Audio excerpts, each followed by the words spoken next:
हा संतोष देशमुखच्या हत्येचा जे आता चाललेलं आहे तो डायव्हर्ट करण्यासाठी हा प्रयत्न आहे. तो प्रयत्न मला सक्सेस होऊन नाही द्यायचा. चला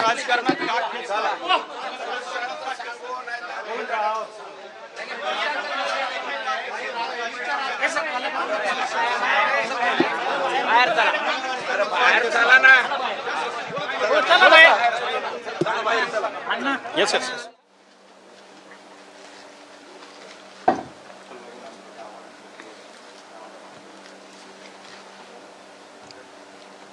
महिलांची अब्रू, स्पेशली फिल्म इंडस्ट्रीमधल्या महिलांवर फार सॉफ्ट कॉर्नर, फार सॉफ्ट टार्गेट कोणी यावं पटकन. तुम्हाला काय मी त्या तो प्रश्न सोडून दुसरा असेल तर विचारा.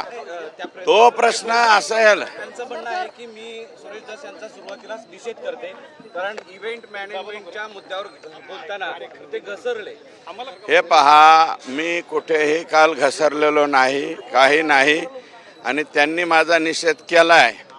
तर मला असं वाटतं त्यांनी माझं जे कालचं स्टेटमेंट आहे SP ऑफिसच्या समोरचं ते पुन्हा एकदा रिवाईज करून पाहावं. त्याच्यात ऑब्जेक्शनेबल कुठलीही बाब मी बोललेलो नाही.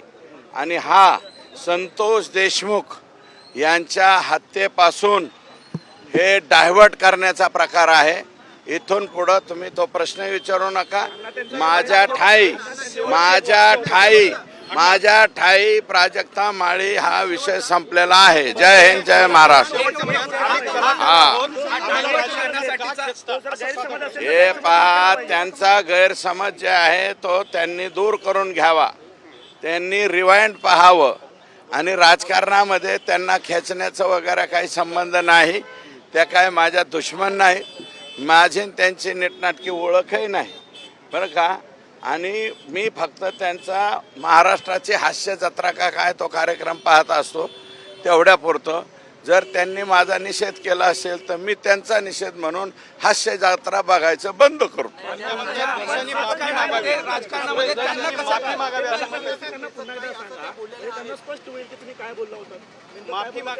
माझं मत असं आहे की मी माफी काही मागणार नाही.